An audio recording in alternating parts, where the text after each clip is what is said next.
Beli iPhone under telco okey. Betul ke okey? Jom kita breakdown. Katalah saya nak beli sebuah iPhone 17 Pro Max 512GB dekat Apple. Harga dia RM6,999. Saya takkan bayar cash full. Saya akan gunakan credit card, guna EPP 24 bulan. Jadi sebulan kena bayar RM291.63. Lepas habis bayar 24 bulan, total yang saya bayar adalah RM6,999 12 sen. Saya tak bayar lebih, saya tak bayar kurang. Ngam-ngam. Vario nombor 2 pula. Kalau saya nak beli dekat telco, tengok dekat website Maxis ada 3 option. Pilihan yang pertama, upfront dia adalah RM5,407. Bulanan pula RM199 untuk 24 bulan. Pilihan nombor 2, tak ada upfront tapi RM444 untuk 24 bulan. Pilihan ketiga pula, panjang sikit, 36 bulan.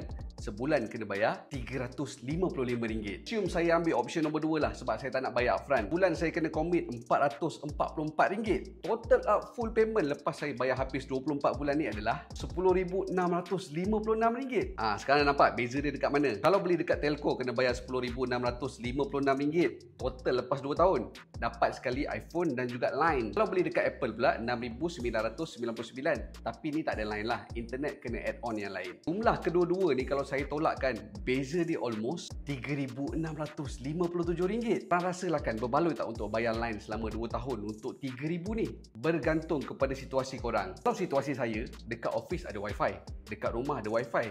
Jadi saya perlukan line ni sekadar ada saja. Saya ambil prepaid yang paling murah, sebulan RM40. Bagi saya okey sangat lah, dia bagi 300GB. Kalau sebulan saya top up RM40, sepanjang 2 tahun ni total saya kena spend RM960. Campurkan RM960 ni dengan harga iPhone daripada Apple. Total up saya kena spending selama 2 tahun ni adalah RM7,959. Okey sangatlah RM7,900 tu nak dibandingkan dengan RM10,500 plus tadi tu.